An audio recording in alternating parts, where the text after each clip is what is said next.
चलिए, ये आपके सामने समाज कार्य 2016 का प्रश्न पत्र है, जुलाई माह का। मैं जुलाई माह का करवा रहा हूं, ध्यान से सुनिएगा। ये पहला प्रश्न आपके सामने है सोशल वर्क का, कि वह समूह जो सामाजिक समूह कार्य में, अब देखिए मैं आप सबसे एक ही बात कर रहा हूं कि आप समझ लीजिए एग्जाम में बैठे हैं और आपको ऐसे ही करना है, तो वह समूह कार्य का जो सामाजिक समूह कार्य में इन्वॉल्व होगा वो कौन सा होगा, व्यवस्थित रूप से गठित करना होगा, पहला ऑप्शन आपके सामने। दूसरा ऑप्शन कह रहा है कि उससे विशिष्ट रूप से उद्देश्य होंगे। तीसरा कह रहा है व्यक्ति पर जोर देगा कि चौथा कह रहा है स्वाभाविक रूप से अस्तित्व में आएगा। यह आपसे प्रश्न पूछा गया है।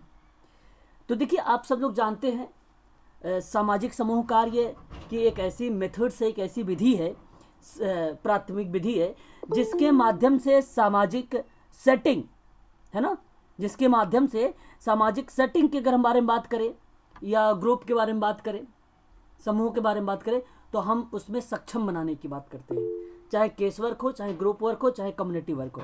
जवाब भी आप सभी का जवाब आ रहा है सी की तरफ, और यही आपका सही है।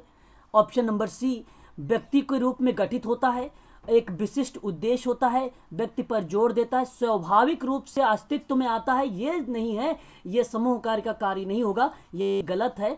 ए बी सी, यहाँ पर सी आ रहा था जवाब, ऑप्शन नंबर थर्ड का यही करेक्ट है। तो देखो, मैंने इसमें कुछ कहा नहीं, मैंने कभी बोला भी नहीं होगा आप लोगों से शायद समूह कार्य ये काम पे करता है। हाँ, थ्योरी में चला होगा बहुत पहले, आप लोग भूल गए होंगे, लेकिन अब आप देखिए प्रश्न का यहाँ पे नेचर समझने की कोशिश करिए। ऑटोमेटिक सही आ रहा है, तो आप सभी लोगों का सही जवाब आया है। एक प्रश्न और देखिए यहाँ पर, और ठीक वही आपको काम करना है, ठीक है। अगर हम बात करें, देखिए ये प्रश्न इंपॉर्टेंट है, ठीक है, इसे आप ध्यान रखें। सामुदायिक संगठन में संचेतना उपागम है। अब संचेतना उपागम है तो किससे संबंधित है ये, है ना सर? चलने क्यों होगा क्या? हाँ, अभी और भी बच्चों का जवाब आ जाने दीजिए थोड़ा सा, फिर हम इसी पर डिस्कस करेंगे थोड़ा सा कि ये किन चीज़ों को रिलेट करता है ना। आपने एक नाम सुना होगा सामाजिक क्रिया के माध्यम से, जब हम मॉडल पढ़ रहे थे, पाउले फ्रेरे का नाम पढ़ा होगा। पाउले फ्रेरे का नाम, उसने कहा था चेतना को, चैतन्यकरण को, चेतना को जागृत करने के रूप में बात किया था। तो आप सामुदायिक संगठन में जो संचेतना का उपागम के बारे में सामाजिक क्रिया को लेकर बात किया था, वही चेतना जागृत करने में हम सामुदायिक संगठन में भी यूज कर सकते हैं, इसमें कोई दो राय नहीं है।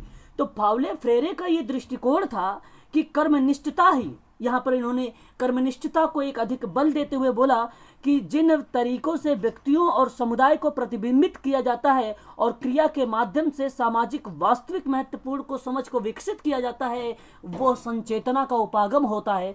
तो यहाँ पर क्या आप उसे सेवा प्रदान करेंगे तब होगा, क्या यहाँ पर प्रैक्टिस करेंगे तो होगा, क्या आप यहाँ पे समूह स्तर पर लोगों को संगठित। अब देखो संचेतना, अभी आप दीपक जी शायद बता रहे थे आप मेरे से कि सर सी होगा, तो आप जरा मुझे बताइए कि समूह के स्तर पर लोगों को अगर संगठित कर रहे हैं तो जाहिर सी बात वहां पे संचेतना की बात हो रही है, संचेतना की बात हो रही है। शब्दों को तोड़ दीजिए, मैंने आप सबसे बोला था शब्दों को यहाँ पे तोड़ेंगे तो जोड़ने से रिलेट कर रहा है संचेतना वहां पर, और लोग सक्रिय रूप से भागीदार पार्टिसिपेट की बात करता तो संचेतना उपागम को रिप्रेजेंट करता है यहाँ पर, इसलिए करेक्ट जवाब हो जाएगा दूसरे वाले का थर्ड। तो देखिए ये प्रश्न ऐसा था, ठीक है, सरल था, शोध में तो कभी आपने पढ़ा ही नहीं था। और अगर हम कहें कि शोध हेतु समुदाय को समझना, तो समुदाय को समझना नहीं, समुदाय के लोगों को समझना, ये संचेतना का उपागम होता है। तो इसलिए आप यहाँ पे थर्ड वाले को सही जवाब देते है ना, है कि नहीं। प्रश्न देखो सरल बना कि नहीं बना। फिर आगे अगर हम बात करते हैं क्वेश्चन नंबर थर्ड का, फिर देखिए प्रश्न कुछ भी टफ नहीं है, इसको भी हम इसी तरीके से करेंगे। कह रहा है कि कौन परामर्श के बारे में सही नहीं है। अब बात है नहीं की, अब दिमाग में नहीं है और ऑप्शन को पढ़ना भी है, ठीक है, ये बात भी हमें लेके चलना है साथ में। अब मैं ऑप्शन को पढ़ूंगा। कह रहा है कि परामर्श में किसी व्यक्ति की समस्या का समाधान नहीं प्रदान किया जाता है, बल्कि उसे मार्गदर्शन प्रदान किया जाता है। क्या आप मुझे ये बात बताएं, ये बात आपको हजम हो रही है कि नहीं। बात प्रश्न की नहीं है, बात प्रश्न की नहीं है, और यही बात आपको मिल जाएगी। बताए आप लोग। हाँ, तो आप देखिए परामर्श में किसी, हाँ देखो, परामर्श में किसी समस्या का किसी व्यक्ति की समस्या का समाधान नहीं प्रदान किया जाता है, बल्कि उसका मार्गदर्शन दिया जाता है। क्यों भैया समस्या का समाधान नहीं करोगे? होता है ये तो तुम गलत बोल रहे हो, है कि नहीं? गलत बोल रहे हो कि नहीं बोल रहे हो? और ये जब गलत हो गया तो फिर यहाँ पर यही आपका सही जवाब हो जाएगा, फिर मुझे आगे पढ़ने की ज़रूरत ही नहीं थी। चलो कोई बात नहीं, आप सबकी संतुष्टि के लिए मैं पढ़ लेता हूँ। परामर्श एक प्रक्रिया है, इससे सभी लोगों को पता है। आप सभी लोग जानते हैं कि काउंसलिंग या मार्गदर्शन जो होता है एक प्रोसेस के रूप में चलता है, ये सबको पता है भली भांति तरीके से। ऑप्शन थर्ड को देख लेते हैं कि परामर्श का लक्ष्य जो होता है व्यक्तियों की वर्तमान समस्याओं के समाधान के सामर्थ्य बना। अब भाई क्यों नहीं बनाता है? ये तो होता है ताकि भावी कार्य, देखो ये भी मुझे पढ़ूंगा ही नहीं तब भी आप लोग बता देंगे। परामर्शदाता परामर्शी होता है, जो सेवार्थी होता है, उसकी पसंद, योजना, समायोजन संबंधी तथ्यों की व्याख्या करने में भी मदद करता है। ये भी सही हो जाएगा, है कि नहीं? तो अपने आप में आप सभी लोगों ने ये प्रश्न, अभी तक आप लोगों को मैंने 6 नंबर दे दिए हैं, 3 प्रश्न आप सबके सही आए हुए हैं। ठीक है भाई, यहां से आप सभी लोग, अब यहां पे प्रश्न थोड़ा सा फैक्ट नहीं है, लेकिन फैक्ट जैसा आपको लग रहा होगा, लेकिन ये फैक्ट नहीं है। नहीं आएगा, मैं बताऊंगा। आप सबसे मैं जवाब जानने की कोशिश करूंगा, आप लोग मुझे बताएं, मैं जवाब जानूंगा। दीपक जी का सी आ रहा है, अरे दीपा मैडम का सी आ रहा है, होगा सर, शून्य होगा। हाँ, अब मैं आपको बता देता हूँ, ये बात आप लोग इसको ना हमेशा के लिए, लाइफ टाइम के लिए बात जो अपने माइंड में डाल लीजिएगा। बता रहा हूं, सुनिए। अंक गणितीय में, मैथमेटिक्स में, जब आप माध्य का मतलब एवरेज है ना, जब आप माध्य से दिए गए जो भी टिप्पणी होती है, जो भी विकल्प होता है, उसका जब आप विचलन करेंगे, उन्हीं विचलनों का जब योग बनाते हैं, आपने पढ़ा होगा संख्याओं का योग बटे संख्या, जो दी गई नंबर हैं, दिए गए नंबर है, आप डिवाइड करते हो तो एवरेज निकल के आता है। यह फार्मूला था। और जब आप विचलन का योग की बात करेंगे तो वो हमेशा शून्य होता है, हमेशा शून्य होता है। याद रखिएगा, ना ही अधिकतम होगा, ना ही न्यूनतम होगा, ना ही 1 होता है, वो हमेशा शून्य होता है। ध्यान रखिएगा, कहां पर? माध्य में। ऑप्शन आपका यही वाला सही जवाब हो जाएगा, थर्ड वाला। तो हमेशा मैथमेटिक्स में जब भी आप कोई एवरेज की बात करेंगे, किसी एवरेज पर टिप्पणी डालने की बात करेंगे या विचलन की बात करेंगे और वहां पर योग की बात करेंगे, योग का मतलब होता है प्लस, याद रखेंगे, और वहां पर हो जाएगा फिर शून्य। ये चीज आप ध्यान रखिएगा। और ये फैक्ट नहीं था, ये अप्लाइड टाइप का प्रश्न था, कॉन्सेप्ट पर प्रश्न था ये आपका सही जवाब ऑप्शन नंबर 3 हो जाएगा। क्वेश्चन नंबर 5 मैं बता रखा हूं, आप लोग मुझे बताएंगे, मैं इस प्रश्न का जवाब नहीं दूंगा। ऑप्शन में आप सबके यहाँ पे कमेंट सीन कर रहा हूँ। आकांक्षा का जवाब डी आया है, हनी का डी आया है। पवन जी क्या बात कर दिए? अच्छा, सॉरी। कभी भी आप लोगों को ऐसे प्रश्नों में कंफ्यूज होने की वही नहीं है ना? ऐसे क्वेश्चनों को आप लोगों को कंफ्यूज ही नहीं होना है, और इतना सरल प्रश्न है।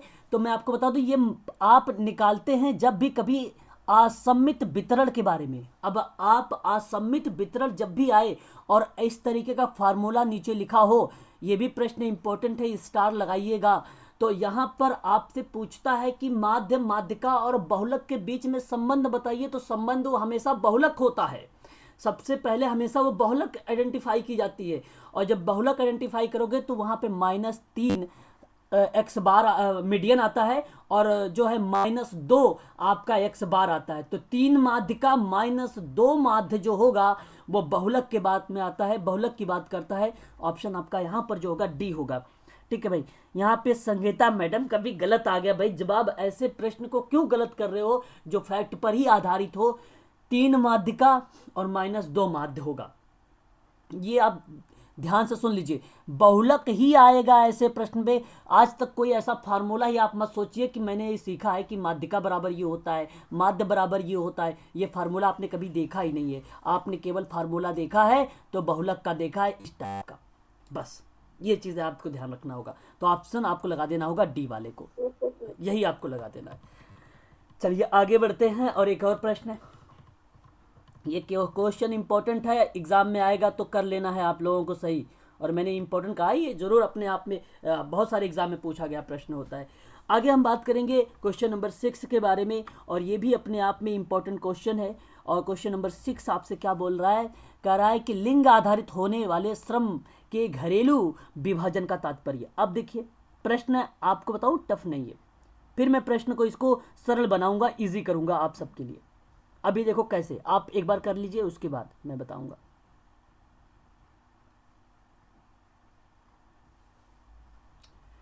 चलिए देखिए, यहाँ मैंने आप सबके जवाब जो है यहाँ पे आ रहे हैं बी की तरफ, बी की तरफ आ रहे हैं सभी बच्चे के, अपने मन से सभी बच्चे जवाब देंगे। देखिए जब भी कभी ऐसे प्रश्न आए और प्रश्न आपसे कह रहा है कि जेंडर डिवीजन ऑफ लेबर के बारे में, और ऐसी कंडीशन पर घरेलू विभाजन का जो मतलब होता है कि पुरुष और महिलाओं के बीच घरेलू कार्य का विभाजन समान होता है। भाई देखिए कॉमन सेंस सोचिए, समान होता है, नहीं होता है। तो जब नहीं होता है तो गलत करिए, क्यों? अभी हम कॉमन सेंस की दिमाग की बात कर रहे हैं। और महिलाएं घर पर अधिकांश आदत्र श्रम संबंधी कार्य करती हैं। अच्छा, अब श्रम संबंधी आदतन का मतलब ये नहीं हुआ यहाँ पे कि आप उनसे वो काम करवाने रहे हैं, परिश्रम वाला या श्रमिक वाला काम करवाए, ये नहीं। अधिकांश महिलाएं घरेलू कार्य करता, ये रिप्रेजेंट कर रहा है आप लोगों से घरेलू कार्य के बारे में। ऑप्शन थर्ड के बारे में बात करते हैं, श्रमिक बल पर देती है महिलाएं, बल में प्रवेश को वृद्धि हो रही है तब, जहां पे लिंग आधारित श्रम घरेलू का विभाजन में, तो ये गलत है। ठीक है, श्रमिक बल में महिलाओं को प्रवेश में वृद्धि हो रही है, ये गलत है। कुछ बात हजम नहीं होगी। श्रमिक बल में दोनों लिंगों के व्यक्तियों की समान संख्या होती है। देखो यहां ये ऑप्शन 4 आपको कंफ्यूज करता कि श्रमिक बल में दोनों लिंगों के व्यक्तियों के समान संख्या होती है। ये बात तो ठीक है, आपसे लिंग आधारित पर बात करता है, लेकिन श्रम प्रश्न है हमारा कि घरेलू विभाजन का। अब जब घरेलू विभाजन का, तो भाई क्यों कंपनी में जा रहे हो आप?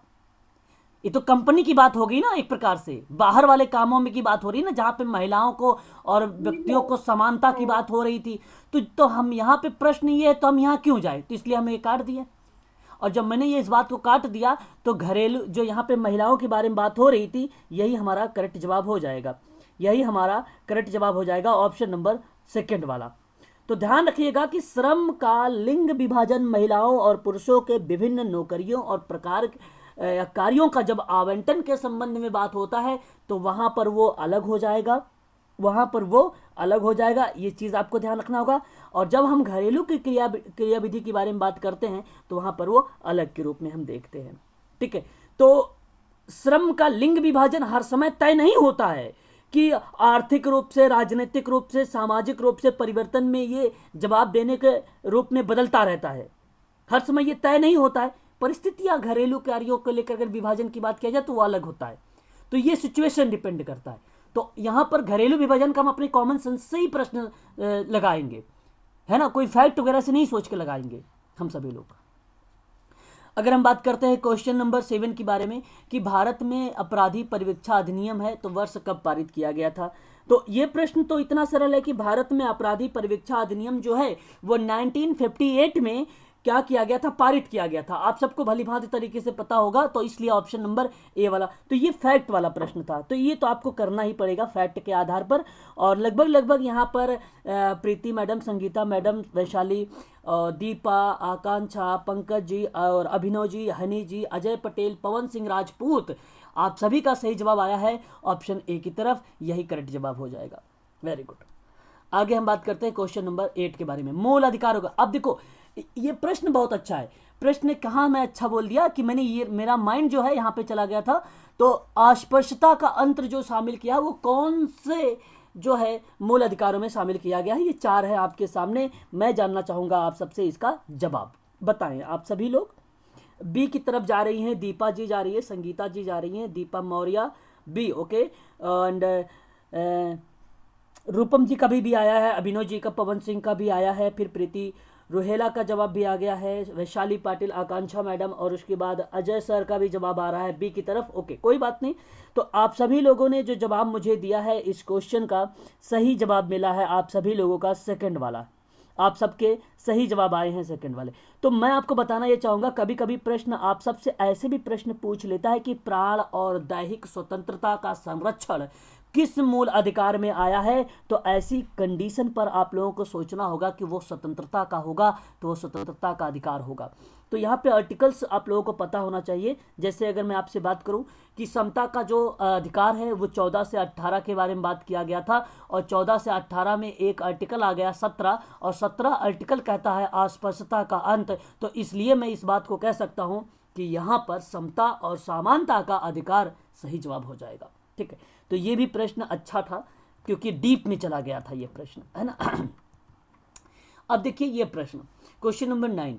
अब ये प्रश्न आप लोग सोच रहे होंगे कि मैं इसमें किसको चयन करूं, भर्ती को चयन करूं कि पहचान को चयन करूं, किसको चयन करूं, और जो कि आप अभी भी क्वेश्चन के जड़ तक नहीं पहुंचे। अगर आप ऐसा सोच रहे हैं तो, अगर आप ऐसा सोच रहे हैं कि ए की तरफ जाऊं कि थर्ड की तरफ जाऊं, तो आपने क्वेश्चन के पैटर्न को अभी भी नहीं समझा है। और इन दोनों को मैंने एलिमेंट कर दिया, ऑप्शन बी और ऑप्शन 4 दिया है आपके सामने, आप कमेंट करें मुझे। अच्छा, यहाँ पे बी और 4 में लगभग बच्चों का जवाब भी आया है, केवल आकांक्षा का बी ही आया है। ठीक है, मैं आप सबसे यही कहूँगा कि क्वेश्चन के पैटर्न का समझने की कोशिश करिएगा। अच्छा, लगभग अब सभी लोगों का जवाब भी आ रहा है कि बी की तरफ ही आ रहा है, सारे बच्चों का जवाब भी बी की तरफ आ रहा है। तो मैं आपको बताना चाहूँगा, अब मेरी बातों को बहुत ध्यानपूर्वक आप सभी लोग सुनिएगा, बहुत अच्छे से सुनिएगा आप सभी लोग।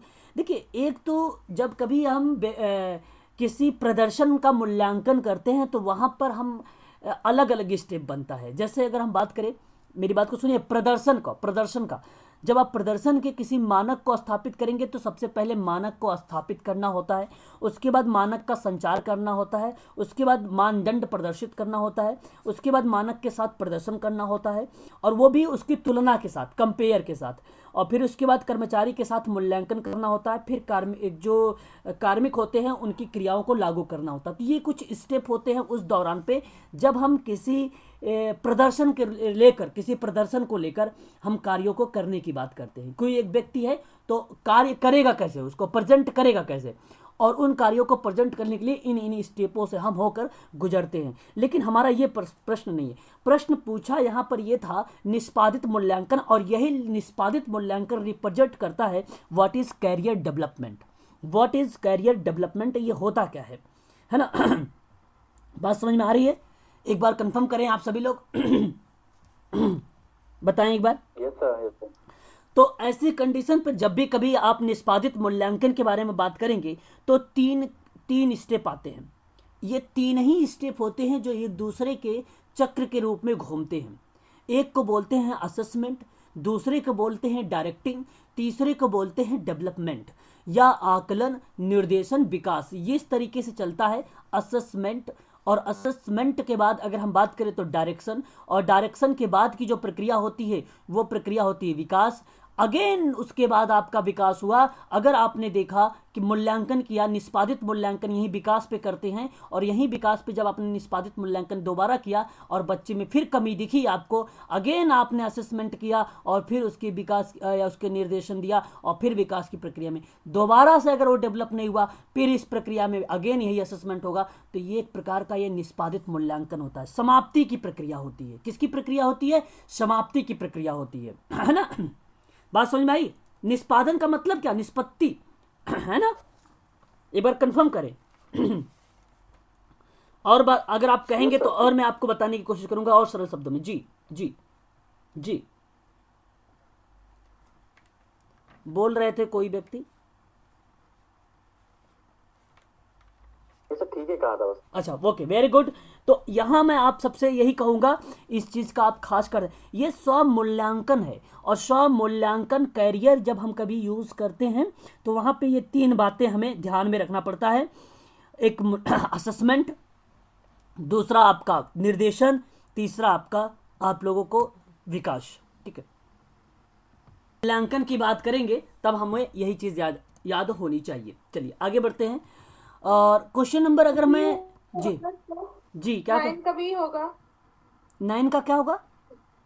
बी नंबर होगा सर। जी, बी फॉर बॉम्बे। असेसमेंट उसी को बोलते हैं, आकलन को, निर्देशन डायरेक्टिंग को बोलते हैं, और डेवलपमेंट विकास को बोलते हैं। ठीक है, वही है ऑप्शन नंबर बी। किसी संगठन में एक प्रकार, देखो ये लास्ट का स्टेप था जो मैंने निष्पादित मूल्यांकन बोला था, वो लास्ट के स्टेप में चलता है ये प्रक्रिया। आगे अगर हम बात करते हैं, किसी संगठन में एक प्रकार के कार्यों का समूहन डैश भी कहा जाता है। ये भी प्रश्न देखिए कितना अच्छा है। किस चीज़ों को हम यहाँ पर अगर हम बात करें तो अगर आप लोग जानते होंगे, आप सबको भलीभांति तरीके से इस क्वेश्चन का जवाब भी पता है, तो ये कार्य वर्गीकरण होता है। जब हम किसी भी प्रकार के कार्यों का हम वहाँ पर जब बात करें किसी संगठन में एक प्रकार के कार्यों का, तो समूहों के रूप में वो कार्य वर्गीकरण होता है। लेकिन फिर कार्य डिज़ाइन क्या होता है, मैं ज़्यादा शब्दों में नहीं बोलूँगा, क्योंकि प्रश्न जब एक एक लाइन में आता है तो हमें एक लाइन में ही बताना पड़ेगा प्रश्न। फिर इसके जहाँ पे क्या हो गया, तो कार्य डिज़ाइन वो होता है जहाँ पे औद्योगिकी और संगठनात्मक मनोविज्ञान के भीतर में शोध का अभ्यास का क्षेत्र माना जाता है। शोध के अभ्यास का क्षेत्र माना जाता है डिज़ाइन को, जैसे आपने पढ़ा होगा अभिकल्पना, वही चीज़ है ये कार्य का डिज़ाइन, वहाँ पे करते हैं। वो बेसिकली संगठन के अंतर्गत कार्यों का समूह के रूप में हम उसको नहीं देख कहते हैं, हम उसको डिज़ाइन के रूप में, जब किसी संगठनात्मक उसके भीतर में अभ्यास का क्षेत्र करते हैं उसको डिज़ाइन बोलते हैं।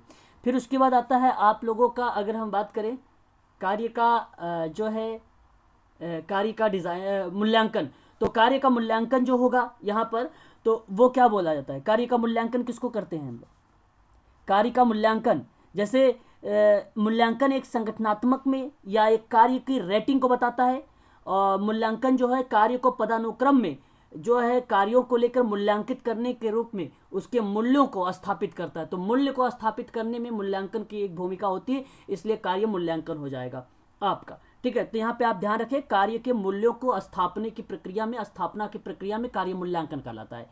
मूल्य, मूल्य का मतलब वैल्यू, वैल्यू की स्थापना के, तो उसे कार्य मूल्यांकन कहते हैं। कार्य वर्णन, कार्य वर्णन का मतलब क्या होता है, एक प्रकार का जॉब डिस्क्रिप्शन, और जॉब डिस्क्रिप्शन जो होता है वो बेसिकली लिखित कथा के रूप में होता है, जहाँ पे कर्तव्य, किसी स्थिति की जिम्मेदारियों का वर्णन होता है, उसको हम बोलते हैं कार्य वर्णन या डिस्क्रिप्शन हम कह सकते हैं। ठीक है, ये चीज़ें वर्णनात्मक के रूप में रिप्रेजेंट होती है। तो यहाँ पे सही जवाब, जब किसी संगठन का एक प्रकार के कार्य होते हैं उसको हम वर्गीकरण में डिवाइड करते हैं, किसमें, वर्गीकरण के रूप में डिवाइड करते हैं। ठीक है, समझ में आ गया होगा। अगर क्वेश्चन नंबर 11 की बात करते हैं, किशोर अपराध उप संस्कृति, अच्छा प्रश्न है, उप संस्कृति का सिद्धांत पूछा है, और मैं आप सबके इसके जवाब जानने की कोशिश करूंगा कि आप लोग मुझे इसका जवाब बताएं, मैं ये जानना चाहूंगा।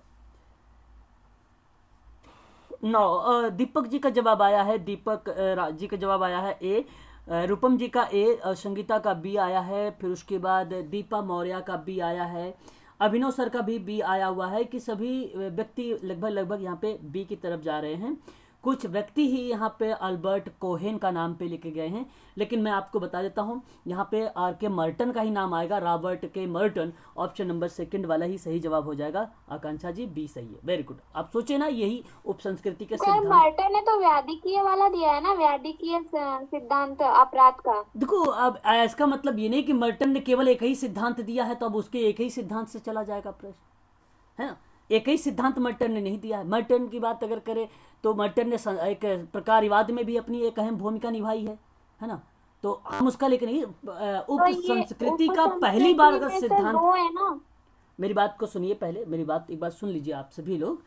अगर हम बात कर रहे हैं यहाँ पे, जब भी कभी मर्टन के बारे में बात आए तो उप संस्कृति किशोर अपराध के रूप में सबसे पहले अगर कोई व्यक्ति अगर इस पे चर्चा किया है तो वो मर्टन का नाम आता है। संस्कृतिकरण को लेकर, संस्कृति ग्रहण को लेकर CH दुबे का भी नाम आता है और श्रीनिवासन जी का नाम भी आता है, लेकिन उप संस्कृति के सिद्धांत में किशोर अपराध थोड़ा सा सोचिए तो सबसे पहले जिक्र किया है आर के मर्टन ने। और याद रखिएगा अल्बर्ट कोहेन का नाम, इन्होंने जो है बेलेड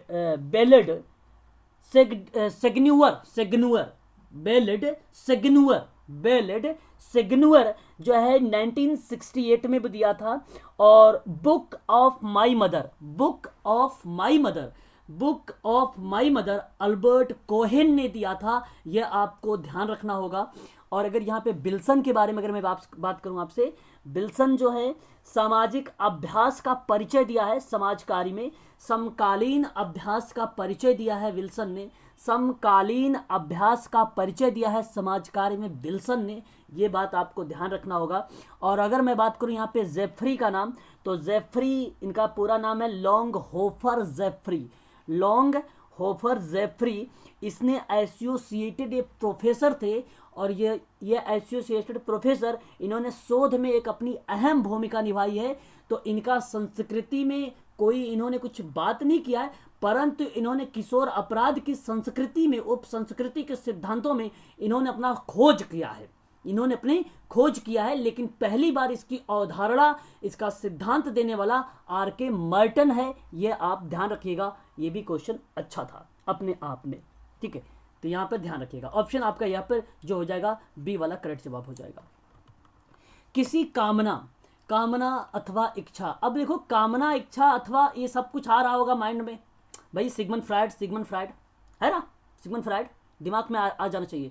अभिव्यक्ति को प्रकट करने के अवरुद्ध को क्या बोलते हैं, मैं आप लोगों से जानना चाहूंगा, जवाब बताएं। रूपम जी समझ में आ गया क्वेश्चन? जी सर, पर मैं पे मतलब मैंने किसी बुक में पढ़ा था तो उसमें थोड़ा कंफ्यूज हो गई हूँ मैं। क्या फिर क्या कंफ्यूज हुई हो? वो कंफ्यूजन दूर सर, ये करूंगा, बोलो। संस्कृति के सिद्धांत में ना सर 3 सिद्धांत है। एक के विभिन्न अवसर का सिद्धांत वो ओलिन ने दिया था, उप संस्कृति का सिद्धांत सर कोहेन का दिया हुआ है उसमें बुक में। उप संस्कृति, कोई बात नहीं सर, मिलेगा तो मैं डाल दूंगी, आप रीड कर लेना, आपको ज्यादा पता है सर, है ना? नहीं, उप संस्कृति का और भी कोई व्यक्ति जरा मुझे बताएं, और भी सर कोई? मेरे को भी कोहेन ही लग रहा है। कोहेन ही लग रहा है। हाँ क्योंकि जी। सर ये पढ़ा है ना, इसलिए मैंने कंफ्यूज भी हूँ। सर पीवाईक्यू किया था तो उसके अंदर कोहेन ही था। अच्छा, कोहेल था। अपराध के प्रतिबंध, लेकिन यूजीसी ने सर ठीक। मर्डन ही माना है सर। देखो मैं बताता हूँ, यहाँ पर आप सुन लीजिए। अगर आप सब कल्चर थ्योरी की बात कर रहे हैं तो मर्टन का आएगा, ये आप ध्यान से सुन लीजिए सभी लोग। पहली बार की अगर बात कर रहे हैं यहाँ पर, तो अपराधी उप संस्कृति के सिद्धांत में अगर किसी का नाम आता है तो मर्टन का नाम आता है। उनके साथ साथ में एक और उनके मित्र रहा करते हैं, उनका नाम है दुर्खिम, ठीक है। दुर्खिम अगर आप बोलते तो मैं आप लोगों को कहता ठीक है, लेकिन कोहेन का नाम ले रहे हैं तो मुझे तो कुछ हजम ही नहीं हो रहा है, ठीक है। ये चीज़ आप ध्यान रखें। कोहेन बेसिकली क्लासिक की किताब लिखा था, उस किताब में उसने 1955 में उप संस्कृति के सिद्धांत को स्पष्टीकरण किया है, बात की है, लेकिन सिद्धांत को पहली बार प्रतिपादन के रूप में आप कोहेन का नाम ना ले तो बेटर रहेगा। इसने ओके सर। अल्बर्ट कोहेन ने क्लासिक के रूप में, क्लासिक उसकी किताब है, अपनी उस किताब में क्लासिक 1955 में उप संस्कृति के सिद्धांत को अवधारणाओं के रूप में थोड़ा सा उसके जैसे निष्कर्ष के रूप में उसकी आलोचना करते हुए वहां पे स्पष्टीकरण किया है। लेकिन सिद्धांत सबसे पहले जो है वो मर्टन का ही नाम आता है, और दुर्खिम बोलते तो भी मैं मान लेता, लेकिन इनकी बात मुझे हजम नहीं हुई, ठीक है। बाकी आप लोग देख लेना, अगर आप मिलेगा तो आप मुझे बताना। चलिए आगे हम बात करते हैं। क्वेश्चन नंबर करेक्ट, किसी कामना और इच्छा के अभिव्यक्ति को प्रकट करने के अवरुद्ध किया जाना चाहिए तो क्या कहलाता है? मैं आप सबसे जवाब जानना चाहूंगा इसका। लगभग यहाँ पे जवाब जो है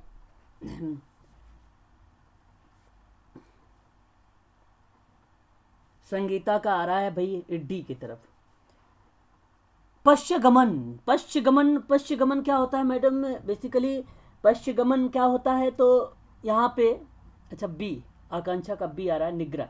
निग्रह किसे कहते हैं, कोई जानता है? निग्रह, प्रतिगमन जानते हो, दमन जानते हो, निरोध जानते हो, रिप्रेशन जानते हो, वही है। किसी कामना और इच्छा का अगर अभिव्यक्ति का प्रकट करते हैं तो वो ऐसी कंडीशन पर वहां प्रकटन में अवरुद्ध होता है तो वो दमन होता है। वो क्या होता है? दमन होता है, और वह दमन ऑप्शन बी में लिखा हुआ है। पवन जी, प्रक्षेपण नहीं है, दमन है ये, और ये दमन है ऑप्शन सेकंड में। आपका थोड़ा सा यहाँ पे ना हिंदी कर दिया टफ, हिंदी क्या कर दिया आपको? टफ कर दिया। और हिंदी जो टफ किया है कारण यही था टफ करने का, क्योंकि ये निग्रह दे दिया था, है ना? क्या दे दिया था? निग्रह दे दिया था। यहाँ पे ऑप्शन आपका बी वाला सही जवाब हो जाएगा। चलिए आगे बढ़ते हैं। प्रक्षेपण होता है ना अपनी गलतियों को किसी दूसरे पर थोपना। हाँ ठीक ठीक है, सही बात, ठीक है, यही है सही बात। पश्चिगमन सर, अच्छा पीछे की ओर जाना। एक मिनट, थोड़ा सा कॉल आ रहा है मेरा अभी। मैं तो हाँ, क्या प्रियंका मैडम क्या कह रहे हैं आप? एक बार। सर मैं बोल रही थी ऑप्शन डिफाइन कर दो एक बार। हाँ हाँ, देखिए यहाँ आप अगर हम कहें तो जब कभी किसी कामना या इच्छा की अभिव्यक्ति के अगर हम बारे में बात करते हैं ना, तो ऐसी कंडीशन पे वो दमन की प्रतिक्रिया होती है, और वो उसी को हम लोग बोलते हैं दमन या निग्रह कह सकते हैं, या उसी को हम लोग अगर बात करें तो रिप्रेशन भी बोल सकते हैं इसी को, ठीक है। तो ये आपका सही जवाब हो जाएगा। और उसके बाद अगर हम बात करें तो यहाँ पे पश्चिगमन लिखा हुआ। पश्चिगमन एक प्रकार से एनालिसिस वाला, या हम ये कह लीजिए कि रिग्रेशनल वाला प्रतिक्रिया है, ठीक है। और ये प्रतिक्रिया बेसिकली हम जब भी कभी प्रतिगमन विश्लेषण की बात करते हैं तो वहाँ पर हम सोचते हैं आश्रित चर के बारे में या एक स्वतंत्र चर के बीच में संबंधों का जब आकलन करते हैं तो ऐसी चीज़ों पर हम पश्चिगमन का यूज़ बेसिकली करते हैं। तो वो भी चीज़ें हमें, इसी को हम बोलते हैं पश्चिगमन, या हम इसको बोल सकते हैं रिग्रेशनल भी, ठीक है, इसको हम रिग्रेशनल भी बोल सकते हैं। अच्छा, अगर हम बात करें यहाँ पे ऑप्शन नंबर ए की तरफ, तो ऑप्शन ए आपसे क्या बोल रहा है? ऑप्शन अगर ए की तरफ अगर हम बात करें तो ये आपसे क्या कह रहा है कि अस्वीकृति। अस्वीकृति का क्या मतलब होता है? जिसको हमने स्वीकार ही नहीं किया, है ना, अस्वीकृति, हमने जिसको स्वीकार ही नहीं किया तो वह एक प्रकार का अस्वीकृति होती है। और प्रक्षेपण किसको बोलते हैं? प्रक्षेपण आपको पता होना चाहिए। प्रक्षेपण बताएं, प्रक्षेपण क्या है भाई? प्रक्षेपण क्या है बताइए? सिंपल शब्द है, दूसरों पर छोपना, थोपना ना, थोपना। हाँ, मतलब कहने की अगर हम कहें प्रक्षेपण के सिंपल शब्दों में अगर भावों के बारे में समझे तो किसी चीज को निश्चित करने की बात करता है। अगर किसी एक अदर व्यक्ति के ऊपर कोई अपनी, अगर मेरी गलती है, अपनी गलती ना मानकर दूसरे व्यक्ति के ऊपर जो गलती आप मानते हो वो प्रक्षेपण होता है, ठीक है। वो क्या होता है? प्रक्षेपण होता है, ठीक है। तो ये सारी की सारी रक्षा युक्तियां हैं, ये बेसिकली वहां के रूप में देखने को मिल जाती है हमें।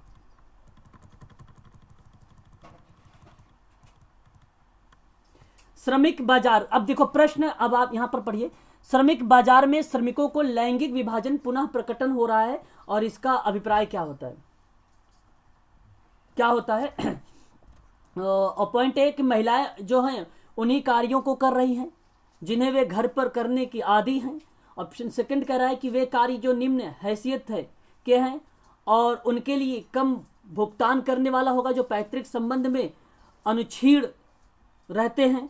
और यह जो है अंतरण परिवार के आधारित पितृसत्ता के उद्योग आधारित पितृसत्ता की ओर है। तो यहाँ पे सही जवाब क्या होना चाहिए? क्वेश्चन नंबर 13 के अगर मैं बारे में बात कर रहा हूं तो बताएं।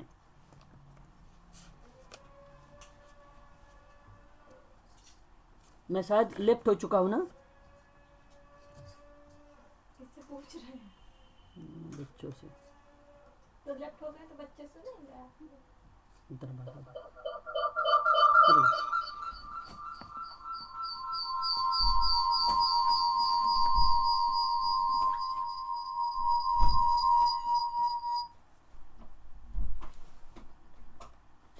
अब जवाब आया है यहाँ पे, पवन जी का सी आया है जवाब, वेरी गुड और बहुत बढ़िया। देखो यहाँ पे अगर हम 13 के बारे में बात करें, 13 के बारे में, तो यहाँ पे सही जवाब हो जाएगा ऑप्शन नंबर सी वाला ही।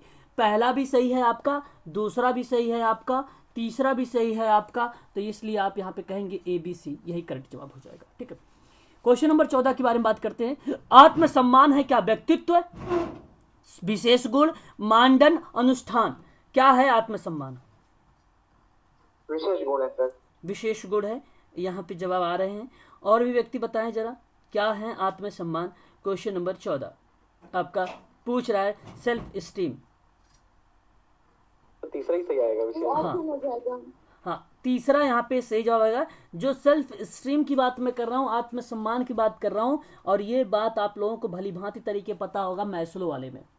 तो आत्मसम्मान एक व्यक्ति कि अपने मूल्य का व्यक्तिपरक मूल्यांकन करने पर, या आत्मसम्मान में स्वयं के साथ साथ भावनात्मक राज्यों जैसे निराशा, गर्व, शर्म, विजय इत्यादि जैसे विश्वास जो शामिल किए गए हैं वो आत्मसम्मान में शामिल किए गए हैं, और यह एक प्रकार का जो होता है ये विशेष गुण होता है।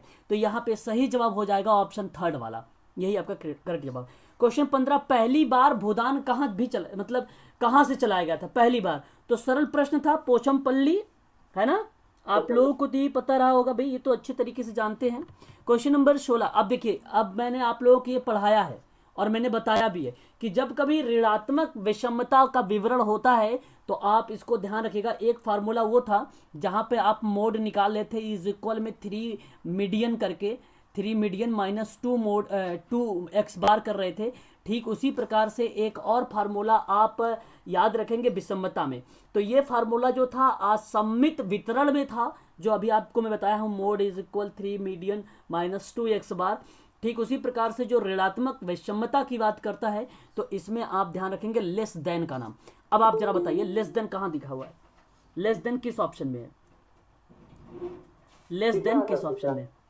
ऑप्शन नंबर अगर आप, हाँ, तो क्वेश्चन नंबर अगर हम 16 की बात कर रहे हैं यहाँ पर, तो क्वेश्चन नंबर 16 में अगर हम बात कर रहे हैं तो यहाँ पे लेस देन सी में दिया हुआ है माध्य, माध्यिका और बहुलक। माध्य, माध्यिका, बहुलक। अगर जब आप आपको याद करने का तरीका बता देता हूँ, जैसे आप केंद्रीय प्रवृत्ति का माप पढ़े होंगे, सभी लोग पढ़े होंगे, कोई ऐसा व्यक्ति है जो केंद्रीय प्रवृत्ति का माप ना पढ़ा हो? कोई भी एक ऐसा व्यक्ति बता दीजिए। कोई नहीं है ना, सारे पढ़े हैं ना? तो जब सभी लोग पढ़े हैं तो आप लोग उस समय आप सबको हाई स्कूल में या 8th में या 9th में ये बताया गया होगा कि सबसे पहले माध्य बताया गया होगा, फिर उसके बाद माध्यिका का टॉपिक बताई गई होगी, फिर उसके बाद बहुलक का टॉपिक बताया गया होगा। ठीक है, तो ऐसा टॉपिक में याद रख लीजिए। तो उसके बाद लेस देन का नाम याद रख लीजिएगा, तो आप इजिली कर लेंगे यहाँ पर कि सबसे पहले माध्यिका, माध्यिका फिर बहुलक। ऑप्शन नंबर 3 यहाँ पर करेक्ट जवाब हो जाएगा। क्वेश्चन नंबर 17 की बात करते हैं, अपराध के विषय में जीव। देखो अब यहाँ पे पैटर्न को समझने की कोशिश करिएगा, ठीक है भाई रूपम जी, कि जब अपराध के विषय में जीव वैज्ञानिक विचारधारा की बात मैं कर रहा हूँ, जीव वैज्ञानिक विचारधारा के बारे में इस बात कर रहा हूँ, तो ऐसी कंडीशन पर आपका क्या सही जवाब होना चाहिए? अच्छा, नाम आपको बता दूं, नाम सुना होगा सेजारे लोम्ब्रोसो का नाम। सी सी सी सी सी सी बहुत बढ़िया। जैसे ऑटो रैंक याद है कार्यात्मकता अभिगम में, भाई याद कर लीजिए अपराध के विषय में जीव वैज्ञानिक को नाम, जहां पर विचारधारा प्रस्तुत किया है सीजारे। नाम कितना अच्छा लग रहा है सीजारे, लेकिन जो लोम्ब्रोसो लिख दिया है यही गलत कर दिया अपने नाम के आगे। सीजारे लोम्ब्रोसो इटली का एक अपराध शास्त्री और चिकित्सक है, जिसको अपराध शास्त्र का जनक कहा जाता है। अपराध शास्त्र का जनक किसे कहा जाता है, कौन बताएगा? सीजारे लोम्ब्रोसो को कहा जाता है। और यही अगर मैं बात करूं तो ये एक अपराध शास्त्र में भी अगर हम बात करें सीजारे का ही नाम है ना, तो ठीक है, ये हमें ध्यान रखना पड़ेगा।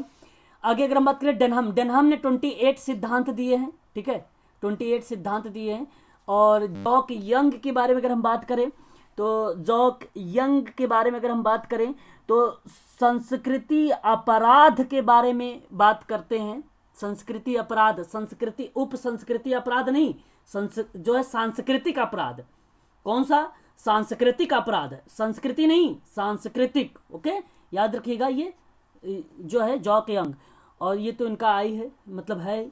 और फ्रेरी का नाम अभी मैंने आपको बताया भी है ना। तो ये बेसिकली ये जानते हैं लोम्ब्रोसो का शिष्य, लोम्ब्रोसो का शिष्य कौन है, कोई बता सकता है मुझे? अगर हम है। जी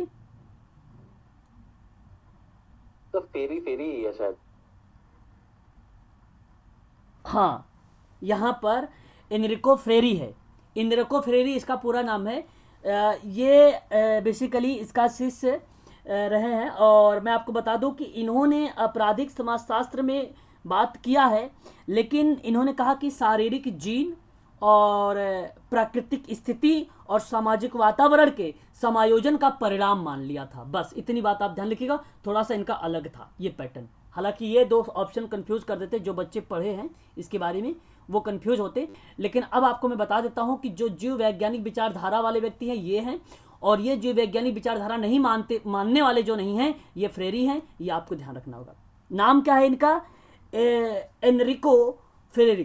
ठीक है, याद रखिएगा। आगे बात करते हैं क्वेश्चन नंबर 18 के बारे में। निम्नलिखित में से कौन अपराध के नामपत्रण सिद्धांत से संबंधित है? ठीक है, नामपत्रण सिद्धांत से संबंधित है, बताएं जरा आप लोग। मैं कमेंट जानना चाहूंगा आप सभी से। पंकज जी, संगीता मैडम का सी आया है भाई, श्वेता जी का भी सी आया है। ठीक है, दीपक राव का ऑप्शन ए आ गया है। ओके, तो चला दो। ठीक है, ठीक है, बहुत बढ़िया। यहाँ पे करेक्ट जवाब भी लगभग आ भी रहे हैं। तो क्वेश्चन नंबर अगर 18 के बारे में बात करूं आप लोगों से, तो यहाँ पे सही जवाब अगर कुछ है तो हवार्ड बेकर है, और सही दीपक राव जी सही हैं आप। पवन जी सी और ए, अच्छा दो ऑप्शन लेके चल रहे हो। हाँ ठीक है, तो यहाँ पे जो है मैं आपको बताना चाहूँगा, आप क्लियर कर देता हूँ ताकि आप लोग कन्फ्यूज़न दूर हो जाए। सी बच्चे काफ़ी तरफ जा रहे हैं, सदरलैंड को ही लगा के चले आए सभी बच्चे। अपराध का नाम पत्रण सिद्धांत, चलो कोई बात नहीं, लग रहा था लेकिन सदरलैंड लगा दिया। चलो कोई बात नहीं, आप थोड़ा सा समझ लीजिएंगे सभी लोग आप। ठीक है, आप सभी लोग समझ लीजिए। नाम मात्रण का जो पत्रण का सिद्धांत है, नाम पत्रण का जो सिद्धांत है, ये संबंधित है हवार्ड बेकर का। मैं आपको क्लियर कर रहा हूँ। हवार्ड बेकर बाहरी विचलन, मोसार्ट के बारे में, हत्या के बारे में, मामले के बारे में, हत्या अपराध मामला के बारे में बात करने वाला कोई बंदा है तो हवार्ड बेकर है। अगर कोई व्यक्ति है बाहरी विचलन के बारे में चर्चा करने वाला तो हवार्ड बेकर है। अगर कोई व्यक्ति है अपराध के नामपत्रण के रूप में प्रेजेंट कर दे कि अपराध है, इस तरीके की प्रतिक्रिया को जाहिर करने वाला, तो वो व्यक्ति हवार्ड बेकर है। अभी आपने सिजारे जो है लैम्ब्रोसो के बारे में ऊपर देखा, और आपने अभी जो है एरिक फ्रेरिक का नाम भी आपने ऊपर देखा। सदरलैंड के बारे में देख लीजिए। सदरलैंड ये क्रिमिनोलॉजी का सिद्धांत देते हैं। वाइट कॉलर क्राइम के बारे में बात करते हैं, पेशेवर चोट के बारे में बात करते हैं। ये चीज़ आपको ध्यान रखना होगा। इनका नाम यहाँ आता है सदरलैंड, यहाँ आता है इनका नाम सदरलैंड। बात समझ में आई प्रियंका जी, रूपम जी और व्यक्ति, अभिषेक जी, पंकज जी, दीपक? हाँ चलो जी हाँ, ये होता है। इनका दो नाम याद रखिए, ये क्वेश्चन को स्टार लगाइए, इंपॉर्टेंट है ये क्वेश्चन। यहाँ पे ये चारों ऑप्शन का नाम याद रखिएगा। ये क्लास समाप्त होने के बाद प्लीज आप लोग क्या करना, इन चारों ऑप्शन को देख लेना, इनके बारे में बस जितना बोला हूँ उतना ही पढ़ना। ठीक है, इतना ही कर लेना, ये कहीं ना कहीं मैच करेंगे। ठीक है, तो आपको याद रखना होगा व्हाइट कॉलर बहुत ज़्यादा इसका फेमस है, व्हाइट कॉलर। और क्रिमिनोलॉजी का जो सिद्धांत है इसी का है सॉरी। ठीक है, ये इसी का है। क्वेश्चन नंबर 19, संयुक्त राष्ट्र महासभा के द्वारा ट्रांसफॉर्मिंग आवर वर्ल्ड, ये होगा ना सर? हाँ ए, ऑप्शन ए होगा 18 का ए। संयुक्त राष्ट्र महासभा द्वारा अंगीकृत ट्रांसफॉर्मिंग आवर वर्ल्ड नामक विकास, कोई बात नहीं आप करो यहाँ पे, नो प्रॉब्लम है ना। तो संयुक्त राष्ट्र महासभा के द्वारा अंगीकृत ट्रांसफॉर्मिंग आवर वर्ल्ड नामक विकास कार्यवृत्ति के अनुपालन संबंधी प्रस्तावित सूचकांकों की संख्या, ये पता याद आया आप लोगों को? SDI SDI नहीं, क्या बोलते हैं उसको, सस्टेनेबल डेवलपमेंट गोल, SDG। हाँ SDG सस्टेनेबल। अब यह पता आपको, ये 2015 से लेके 2030 तक दिया है, और 2015 से 2030 में 17 गोल थे, 169 इसके एसोसिएटेड गोल्स के रूप में आए, एंड 193 इसके, अगर हम बात करें 193 तो इसके देश रहे थे, ये हमें पता होना चाहिए। और देखो 304 वैसे होना चाहिए, यहाँ पे ऑप्शन में 304 नहीं है। आई थिंक ये क्वेश्चन गलत है। मैं आपको बता दूं, कुल सूचक की जो संख्या है 304 है। सूचक की जो संख्या बताई गई है 304 बताई गई। कौन सा ट्रिक माना है इसने, आयोग ने?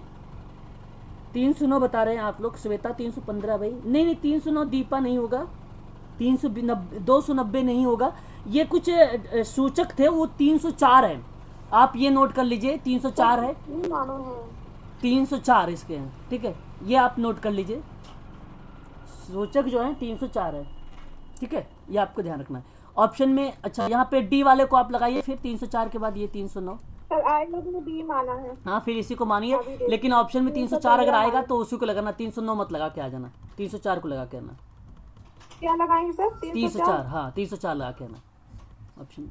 सर एनटीए ने 315 माना है, ये बोल रहे हैं। एनटीएन ये तो गलत भी मान लेते हैं। अच्छा एक मिनट, मैं इसमें अभी एक क्वेश्चन नंबर हम 20 के बारे में बात करें तो प्रभावी समय का प्रबंधन बताइए जरा, क्वेश्चन नंबर 20 आपके सामने, और मैं आपको बता दूं प्रभावी समय का प्रबंधन, मैनेजमेंट की बात कर रहा है यहाँ पे, है ना। अच्छा प्रश्न है, आपको पता भी होना चाहिए, चलिए बताएं आप लोग। चले तो मैं आप सबको बताता हूं, ध्यान सुने मेरी बात। देखिए आप सभी लोग जानते हैं जो इफेक्टिव टाइम मैनेजमेंट की बात होती है, जब कभी भी प्रभावी समय प्रबंधन की बात होती है तो उसका मतलब होता है एक दिन में किए गए जो महत्वपूर्ण कार्य होता है उन कार्यों का अधिक होना। वास्तव में प्रभावी समय प्रबंधन हमारे समय के कुशल उपयोग के लिए, कुशल प्रयोग के लिए हम इसका अधिक से अधिक प्रयोग करते हैं। तो सबसे अच्छा समय प्रबंधक दोनों प्रभावी के रूप में कैसे कुशल माना जाएगा, तो ऐसी कंडीशन पर आपको मैं बता दूं, दीर्घकालीन योजना का निर्माण होगा तो ठीक रहेगा, कार्य सूची तैयार करेगा तो ठीक रहेगा, दूसरों को कार्यों को लेकर अगर प्रायोजित करेगा तो ठीक रहेगा। अल्पकालिक के लिए ये प्रभावी समय प्रबंधन का काम नहीं होगा। तो यही केवल एक ऑप्शन था जिसमें आपका सेकंड लिखा था, यही नहीं था, बाकी यहाँ पर पहला भी सही था, आपका तीसरा भी सही था और आपका चौथा भी सही था, इसलिए ऑप्शन नंबर 4 को आप करेक्ट लगा देंगे। यहाँ पे 20 का 4 वाला ही करेक्ट जवाब हो जाएगा।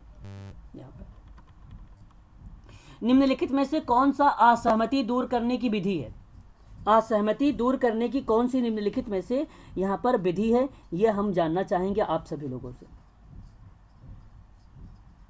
बताएं। बहुत सारे हो सकते हैं, है कि नहीं।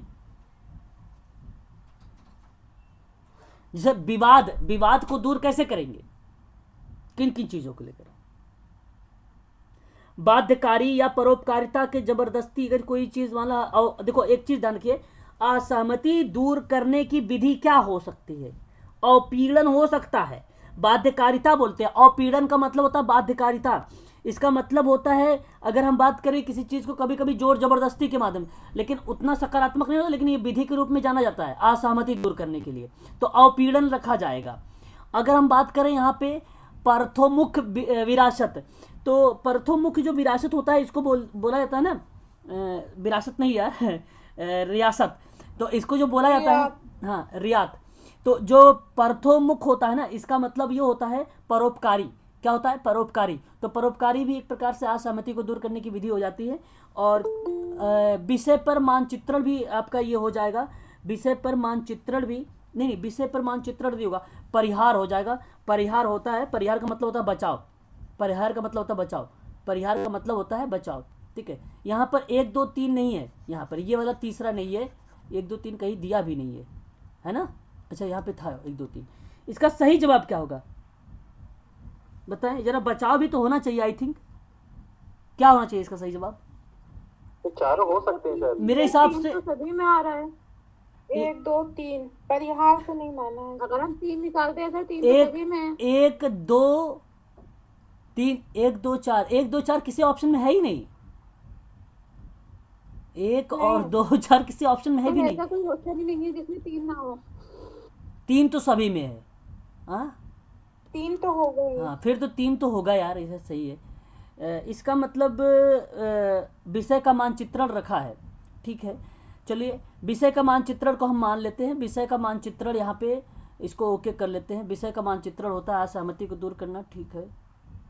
और उसके बाद ये भी ठीक है, ये भी ठीक है, तो 1 2 3 ही सही होगा, परिहार नहीं होगा, परिहार लेकिन बचाव होता है। अच्छा ये ध्यान सुनिए, असहमति दूर करने की विधि है बचाव, क्या बचाव विधि थोड़ी ना है ना, बचाव विधि थोड़ी ना है, ठीक है। हाँ तो ये परिहार होता है, परिहार का मतलब होता है बचाव, ठीक है, ये आप ध्यान रखें, परिहार का मतलब होता है बचाव। तो यहाँ पर 1 2 3 को आप सही लगा दीजिए, यही सही जवाब है ना। चलिए क्वेश्चन नंबर 22 के बारे में बात कर लेते हैं। यहाँ पे अर्ध विधवा पद को किस प्रकार से समझा जाएगा। अच्छा, आपने नाम सुना होगा जम्मू कश्मीर राज्य, अच्छी तरीके से जानते हैं। जम्मू कश्मीर में पता है क्या है, एक चीज़ है, जानते हैं आप लोग, एक यूनिक बातें जानेंगे। अगर आप लोगों को पता है फिर तो ठीक है, नहीं पता है तो आप समझ लीजिएंगे। आज बता दीजिए। अच्छा, एक यूनिक बात यह है कि अगर मान लीजिए वहाँ के जो महिलाएं होती हैं, जिनकी जो शादीशुदा वाली महिलाएं हैं, अगर उनके पति गायब हो जाते हैं, ठीक है, और अभी भी वो संघर्ष जम्मू कश्मीर में चल भी रहा है ऐसी कंडीशन पर, तो उनको कहते हैं ये अर्ध विधवा है। अर्ध विधवा मतलब हाफ विंडो, है ना, ये जम्मू कश्मीर में बोला जाता है। तो एक चीज आप ध्यान रखें आप सभी लोग, यहां पर देखिए, वे महिलाएं जिनके पति गायब हैं परंतु उनकी मृत्यु घोषित नहीं है, तो यहां पे यही सही जवाब है आपका, है ना, यही आपका सही जवाब हो जाएगा। तो ये ऑप्शन एक सही है आपका। वे महिलाएं जो बाल विवाह से पीड़ित है, ये गलत है, बाकी ये तो फैक्ट के रूप में गलत आएगा। वे महिलाएं जिनके पति की मृत्यु हो गई परंतु शरीर का कोई अता पता नहीं है। मृत्यु हो गई, शरीर का अता पता नहीं है, लेकिन इतना जान रहे हैं कि मृत्यु हो गई है। देख लो, ये प्रश्न कुछ हजम ही नहीं हुआ ऑप्शन। वे महिलाएं जिन्हें उनके पति के पक्ष में पेंशन प्राप्त हो, वे महिलाएं जिन्हें उनके पति के पक्ष में पेंशन प्राप्त, ये भी गलत है ना, पेंशन वगैरह नहीं, यही मतलब फैक्ट के रूप में ऑप्शन नंबर ये सही हो जाएगा। परियोजना प्रस्ताव में शामिल है। परियोजना प्रस्ताव में शामिल है, कौन कौन सी परियोजनाएं जो है इस प्रस्ताव में शामिल किए गए हैं, मैं आप सबसे ये जानने की कोशिश करूंगा। बताएं आप सभी लोग। देखो, संगठन के समक्ष जो है चुनौती, ये होना चाहिए, ठीक है, प्रस्ताव परियोजना में। तो ये नहीं होगा तो काम कैसे चलेगा। तो संगठन के समक्ष जो चुनौतियां होती हैं वो परियोजना के प्रस्ताव में शामिल किया गया है। परियोजना का उद्देश्य, यहाँ पे मैं आपको कहूँगा मोटो इसका नहीं है कि इसके प्रस्ताव में शामिल किया जाए, उसका उद्देश्य क्या है। उद्देश्य में ये भी शामिल नहीं होता है उसके प्रस्ताव में कि बजट क्या है। अगर उसके बारे में अगर हम बात करें यहाँ पे देता का मतलब होता है देनदारी, है ना, देनदारी होता है यहाँ पे, देनदारी। यहाँ पे सही जवाब क्या माना है यूजीसी ने? बी माना सर। लेकिन उद्देश्य भी माना होगा, फिर उद्देश्य भी माना। प्रस्ताव में तो शामिल अगर चुनौती है तो उद्देश्य भी मान लिया है। ओके, चलो, ये मैं इसमें थोड़ा सा कंफ्यूज हूँ, है ना, 1 मिनट थोड़ा सा मुझे समय दे, थोड़ा सा।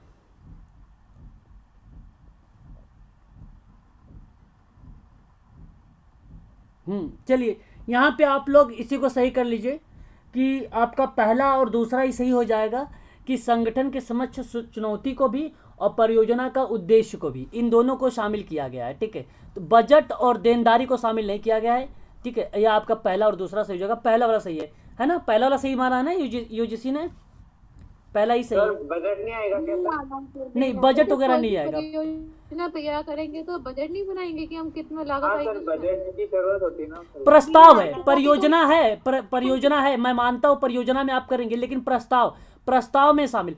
देखो, प्रस्ताव एक अलग चीज बताता है आपका। प्रोजेक्ट, अगर हम प्रपोजल की बात करेंगे तो वो अलग एक इंक्लूड करने की बात करता है, उसमें हम बजट को मेंशन नहीं करते, उसमें बजट को हम मेंशन नहीं करते हैं, ठीक है। संगठन के समक्ष चुनौतियों को और परियोजना में शीर्षक को, समाप्ति को, उद्देश्य और लक्ष्य को, और समाधान को और आवश्यकताओं को, इनको हम शामिल करते हैं, ठीक है। ये सारी चीज़ें शामिल होती हैं और आपका बजट और देनदारी वगैरह नहीं शामिल होती है।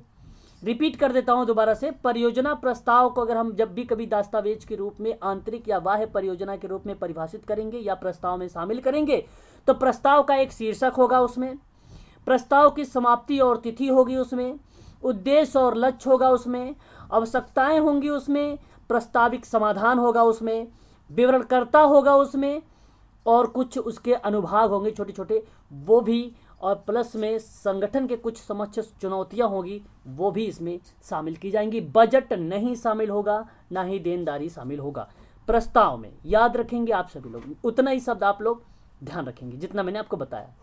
ये सारी की सारी चीज़ें शामिल की गई हैं, बजट नहीं शामिल किया गया है, याद रखेंगे।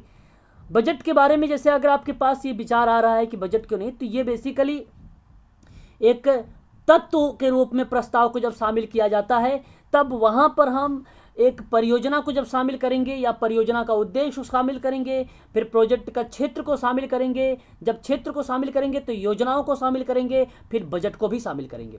तो हम ये चीज़ ध्यान में रखेंगे, परियोजना का प्रस्ताव में जब हम उसके तथ्यों को इन्वॉल्व करेंगे, तब एलिमेंट को इन्वॉल्व करेंगे, तब हम इसको वहाँ पे रखेंगे, इंक्लूड करेंगे तब। ठीक है, ये चीज़ हम ध्यान रखेंगे उस समय। आगे हम बात करें, आप बताएं, एक और क्वेश्चन ले। जी जी बताएं। Okay sir. सर ये मतलब एनटीए का गलत है ना सर, ये वाला? ये कौन सा ऑप्शन मारा है? 1 और 2 तो सही है, इसका पहला और दूसरा सही है। सर ये लोग, सर कोई बोल रहा था सेकंड वाला है एनटीए माना। हाँ बी माने हैं एनटीए ने। बी माना है? सर अब आ जाएगा तो हम लोग यही लगाएंगे ना। बी माना है एनटीए ने? B for Bombay? जी सर।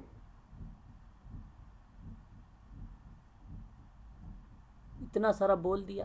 सर ये कंपनी से रिलेटेड तो नहीं है, किसी चलो अच्छा ठीक ऑर्गेनाइजेशन की है, बात इस तो नहीं प्रश्न को एक मिनट, एक ऐसे प्रश्न, इस प्रश्न को आप छोड़िए, स्टार लगाइए, स्टार कह रहा हूँ, क्वेश्चन मार्क लगाइए, स्क्रीनशॉट लीजिए, ग्रुप में डालिए। मैं इसको इसके बाद थोड़ा सा सीन करूँगा, पढ़ूंगा, फिर मैं आपको अगली वाली क्लास में बता दूंगा। ठीक है, बड़ा दिक्कत है। चलो आगे बढ़ते हैं। क्वेश्चन नंबर 24 के बारे में बात करते हैं। किशोर न्याय अधिनियम 2016 के अनुसार विशेष गृह क्या है? स्ट्रीट चिल्ड्रन वाले बच्चे होंगे, अनाथ बच्चे होंगे, कानून के विरुद्ध के बच्चे होंगे कि उपेक्षित बच्चे होंगे? किशोर न्याय अधिनियम 2016 का अनुसरण कर रहा है, तो किशोर न्याय अधिनियम 2016 का अगर अनुसरण कर रहा है तो कानून के विरुद्ध जो बच्चे होंगे वो होगा। तो ऑप्शन आपका यहाँ पे 3rd सही हो जाएगा।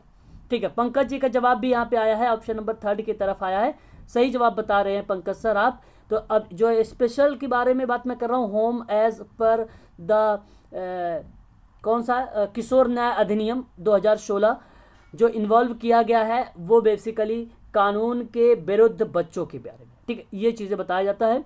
विशेषकर अगर हम बात करें घरों के बारे में, जहाँ पे राज्य सरकार के द्वारा तो या स्वयं या हर जिले या जिलों के एक समूह में स्वैच्छिक या गैर सरकारी संगठनों के माध्यम से स्थापित एक ऐसा घर होता है या ऐसा कानून होता है जिसके साथ संघर्ष में बच्चों का पुनर्वास किया जाता है, वो होता है कानून के विरुद्ध वाले बच्चों के लिए। तो ये आपका सही हो जाएगा, विशेष घर उन्हीं के लिए होता है ये। तो ठीक है, ऑप्शन आपका यहाँ पे सर सही हो इसमें जाएगा। संप्रेषण गृह किस लिए होता है? संप्रेषण कहाँ लिखा हुआ है?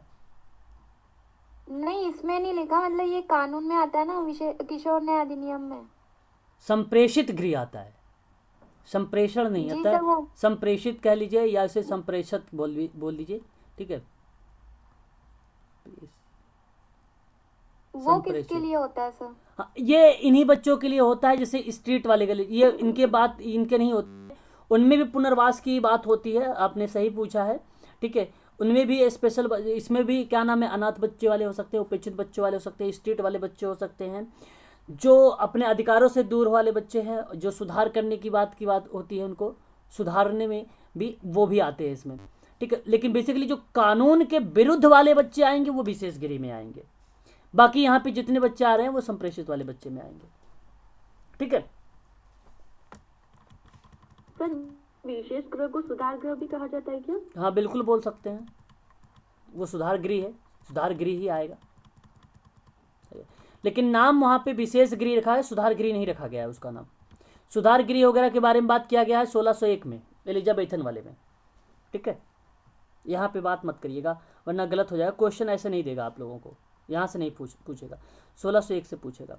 आगे बढ़ें, क्वेश्चन नंबर 25 ले लें, बताएं। हाँ, क्वेश्चन नंबर 25 हमारे सामने ये है, मेटा कम्युनिकेशन, जिसको मेटा संचार बोलते हैं। व्यापक परिषद में अगर हम बात करें तो यह एक विस्तृत रूप में अगर देखा जाता है, शरीर की भाषा, स्वर, अंतर्निहित अवधारणा, संदेश सहित इसको हम क्या करते हैं, समझते हैं, और शब्दों के ऊपर और उससे अर्थ रूप में पढ़ना समझना।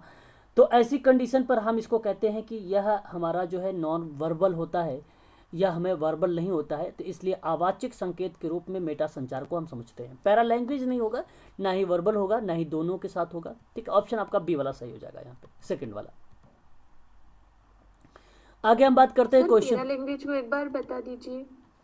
अच्छा, पैरा लैंग्वेज क्या होता है? बेसिकली अगर हम बात करें पैरा लैंग्वेज के बारे में, तो ये भाषा से संबंधित, भाषा ऐसी जहाँ पे आप कहते हैं ना, हम एक ऐसी भाषा के बारे में जानकारी रखते हैं जैसे अब बोलचाल की जब हम बातचीत करते हैं आपस में, तो उस समय एक नहीं कहते हम लैंग्वेज का विकास कर रहे हैं, लैंग्वेज का विकास कर रहे हैं।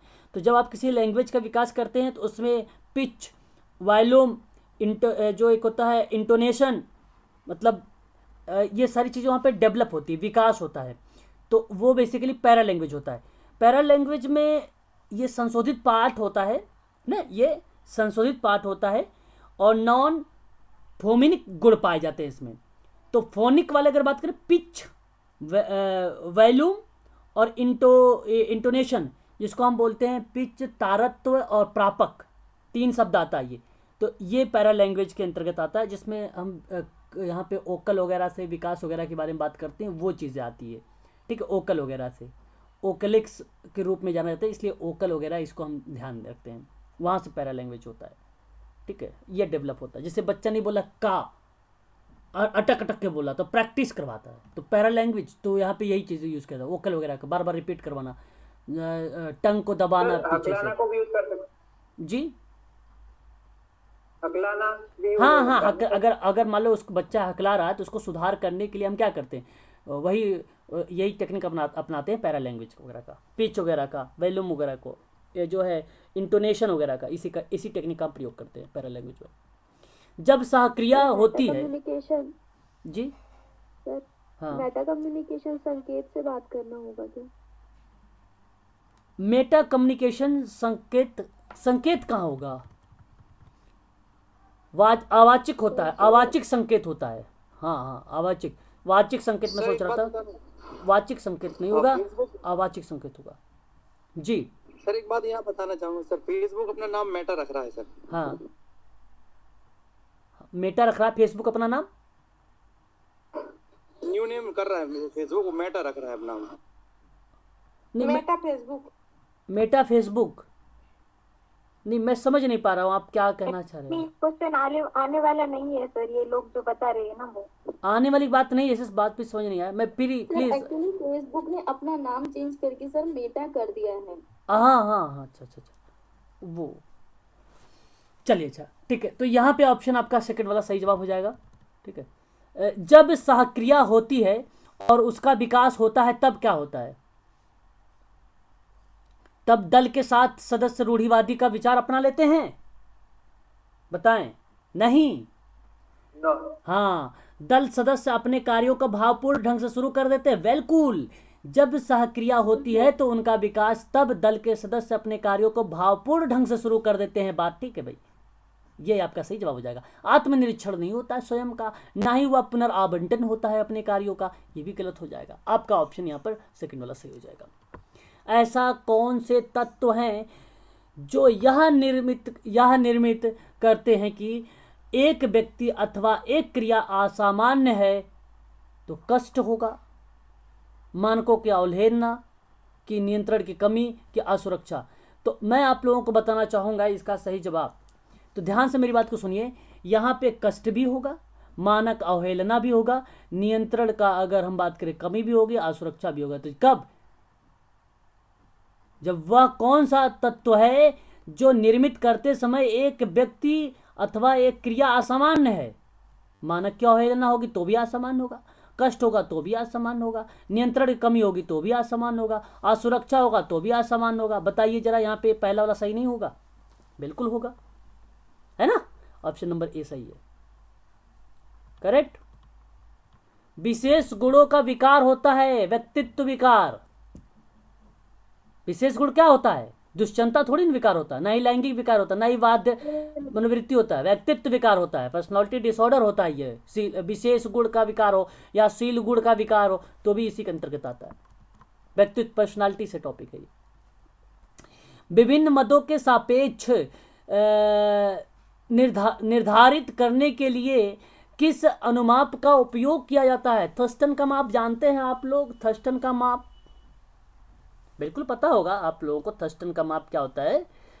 1929 में लिंकर्ट का माप, 1932 में गुटमैन का नाम अगर हम बात करें 20वीं सदी में, और बोगार्ट्स का अगर हम बात करें तो ध्यान से सुन लीजिए। बोगार्ट्स ने सामाजिक दूरी का मापन के बारे में बात किया था और इसने सबसे पहले 1925 में दिया, और उसके बाद 1925 में देने के बाद इसके थ्योरी को दोहराया गया।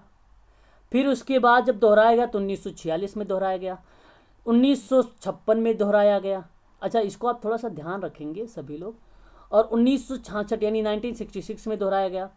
फिर 2005 में, लास्ट 2005 में दोहराया गया। तो कभी कभी प्रश्न ये भी अगर बन जाए कि कब नहीं दोहराया गया है तो 4 ऑप्शन दे देगा और इनमें से एक जो वो मिलेगा जो इससे मैच नहीं करेगा, यही आपका सही हो जाएगा। तो सापेक्ष तीव्रता का जो निर्भर या मदों के बारे में अनुमान लगाने की बात करता है तो वो लिंकट का मापनी होता है जो व्यवहार का मापन करता है, और ये 1932 में दिया था। ठीक है, याद रखेंगे आप लोग। सामाजिक समूह कार्य या अभ्यास कार्यक्रम परियोजना किसके लिए जिम्मेदार है? समूह कार्यकर्ता, एजेंसी कार्य कर्मचारी, समूह कार्यकर्ता मार्गदर्शन के साथ समूह के सदस्यों जो होंगे, ये सामाजिक समूह कार्य के अभ्यास में कार्यक्रम जो है आयोजना के लिए जिम्मेदार है। यही आपका सही जवाब हो जाएगा, ऑप्शन नंबर 3। आज के लिए इतना ही रखिए, है ना। आज मैंने आप लोगों को